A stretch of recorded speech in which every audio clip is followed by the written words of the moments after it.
I am an ordinary guy, just normal.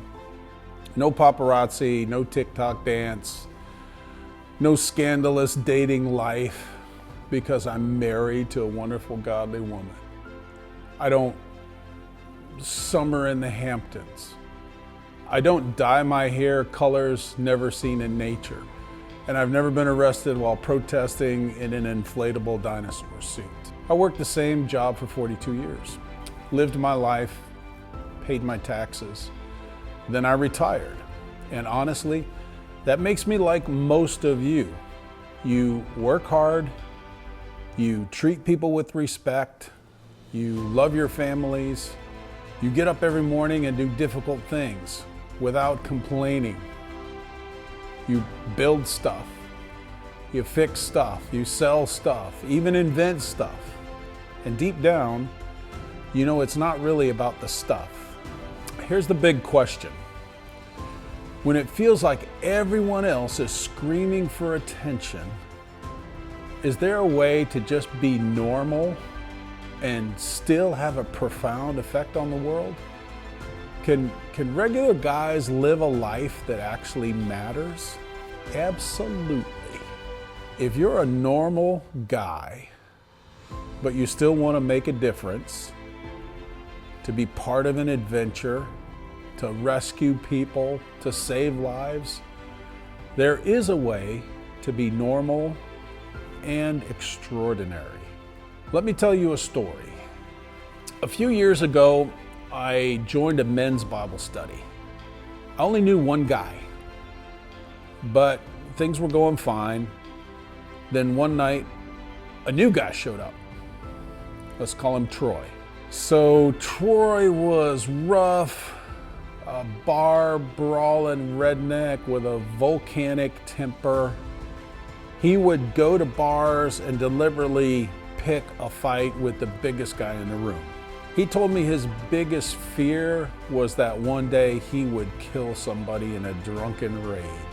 But Troy had recently decided to give his life to God.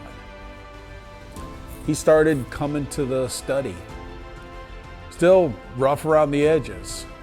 And honestly, I liked him. We hit it off. He told me about the changes God was making in him. And then after about a month, he disappeared, stopped coming to the study. So eventually I asked around, got his number from one of the guys. I meant to call. I got busy, I forgot. Then one night around 2 a.m, I woke up with a single thought. You need to call Troy now. I knew it was God. I dialed the number, it rang, and then voicemail picked up. This is Troy, if this is my wife Terry, and then it went downhill from that. It was all ugly. Beep.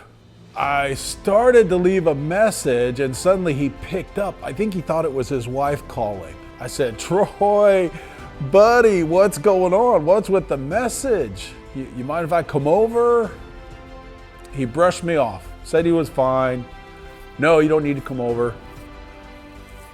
But I knew it wasn't fine. So we hung up. I woke my wife. I told her what was going on. We prayed. And a few minutes later, the phone rang. It's Troy. He says, well, if you want to come over, I guess you can. Okay.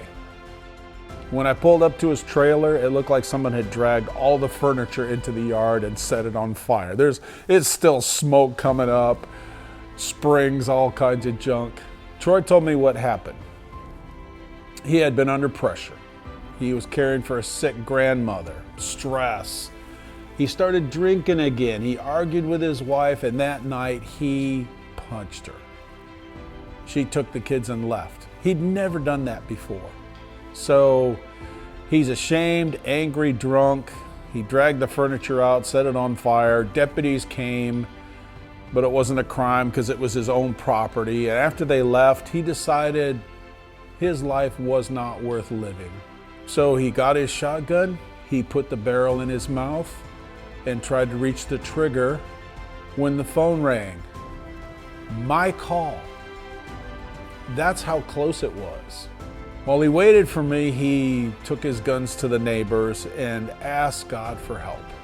I am just an ordinary guy, but I did the one thing that launched me into the extraordinary. I told God I was available, and so can you.